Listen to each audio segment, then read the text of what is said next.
The other one, oh man, we got to talk about this. It has to be talked about eventually. The other rumor that's come out, and I'm not going to state a source for this one. Everyone's heard it. Everyone knows about it.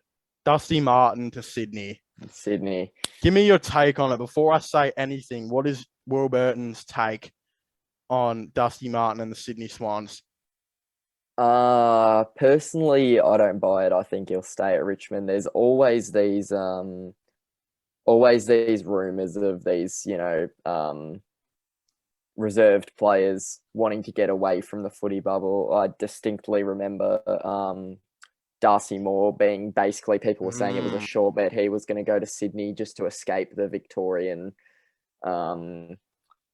pressure bubble that is Melbourne. But he obviously has stayed. Same thing with, well, not with the personality thing, but De Goey's been rumoured to go. He's re-signed every time. I don't know what the hell is going on Yeah, with De I don't Goey, think you'd really but care if De Goey left this off season, would you?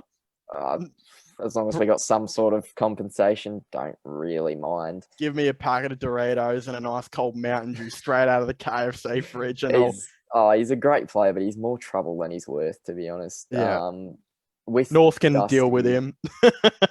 oh North, Jesus. Nah, Dusty, I reckon he entertains it, obviously, because it's a lot of pressure playing in Melbourne. Obviously, his dad's death has affected him a lot. But no, I think eventually he stays. I said before the year started, I said to Kane, and Kane kind of laughed with me on text. I said, I wouldn't be surprised if Dusty actually retired when his father passed away. That, of course, didn't happen. I definitely think he contemplated it. Like, I think there was a lot going on there. And I think as the weeks went on, Kane was kind of like, I could actually be onto something here. And then when these Sydney Swans rumors came out, a part of me was actually thinking, because he didn't retire, is this the alternative that he had going on? Then it was said somewhere, I think it was in the Herald Sun the other day, they were saying, reportedly Ralph Carr flew up to Sydney the other day. Now, Ralph Carr manages a lot of players. Yeah. There are a lot of them. So as soon as he goes to Sydney, that would be the thing.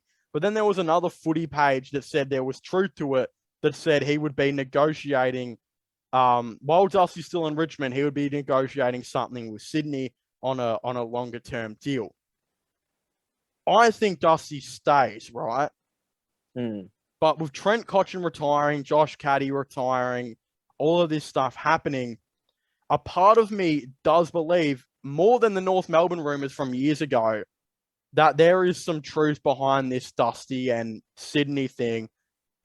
And I think a lot of people know it. The thing that could stop me from believing this, though, is Johnny Ralph, the GOAT, went on Fox Footy the other day and said the reason Dimmer and that are talking about it is because none of them think it's going to happen.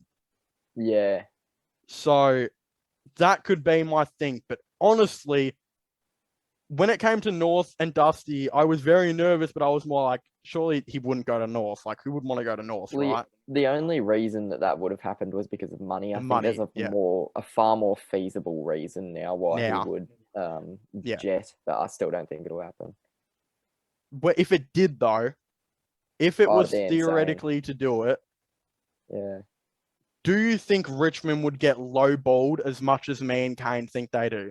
Because honestly, they wouldn't get as much back in return as you'd want. No way. I would see us getting a first round pick, a third, and maybe Will Hayward. And I would not be happy with. I don't think even AFL fans would look at that and go, Will Hayward and a first round pick to Sydney is not a whole lot anymore. It realistically isn't. Will Hayward is a good young player, but we know who he is. I don't think he's going to get a whole lot better. And that third round pick is. So, do you think we'd get more? Or do you think we'd get less than that?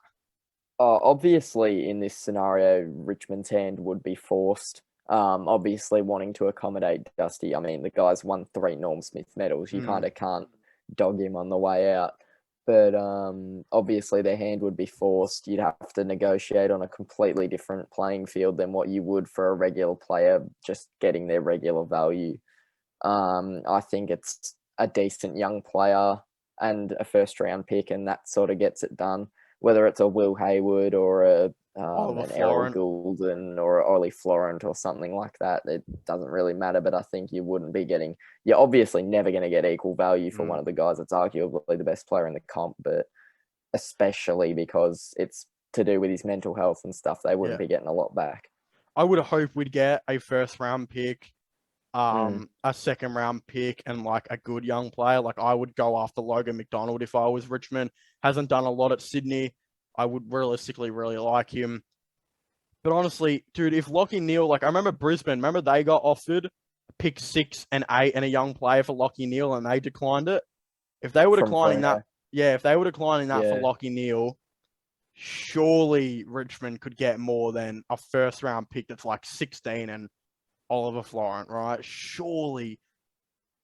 Yeah, but the difference is I think Neil was contemplating going back, whereas if in this scenario, like for Richmond to trade him, Dusty would have to be dead set on going. I think if there's any doubt in his mind or if he's just considering it, it doesn't happen.